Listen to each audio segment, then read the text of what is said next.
ব্যবসার পরিস্থিতি, এই ব্যবসার যে পরিস্থিতি, মুরগি খুঁজি তিতি তিতি ব্যবসার যে পরিস্থিতি গান দিয়ে অল্প সময়ের মধ্যে আলোচনায় উঠে এসেছেন র্যাপার আলী হাসান। সম্প্রতি কোকো স্টুডিও বাংলা মালোমা গানে পারফরমেন্স করে প্রশংসিত হয়েছেন এই র্যাপার। এবার গান নিয়ে মন্তব্য করে নতুন করে আলোচনার জন্ম দিয়েছেন তিনি। সম্প্রতি একটি বেসরকারি টেলিভিশনে দেওয়া সাক্ষাৎকারে আলী হাসান বলেন, গান বাজনা হারাম আর আমার অটো বিজনেস হালাল। এজন্যই ব্যবসার টাকা দিয়ে বাজার সদাই করি আর মিডিয়ার টাকা দিয়ে বিল্ডিং তৈরি করছি। যত যাই হোক গান বাজনার টাকা হারাম, যেটার হারাম হারামি, যেটা হালাল ওইটা হালালি। এমন মন্তব্যের পর নেটিজেনদের রোষানলে পড়তে হয় এই শিল্পীর। তবে আলী হাসানের দাবি, তার ওই বক্তব্য বুঝতে পারেননি অনেকেই।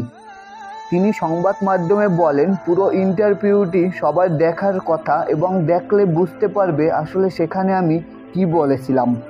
ছোট ছোট ভিডিও দেখে কেউ বিভ্রান্ত হবেন না। সমালোচনার বিষয়ে আলী হাসান আরও বলেন, অনেকেই আমাকে নিয়ে ট্রোল করছে, কিন্তু আমার এসব কোনো বিষয় না। কোকো স্টুডিও বাংলার সঙ্গে কাজ করার পর থেকেই আলোচনা ও সমালোচনার মধ্যে রয়েছেন এই শিল্পী।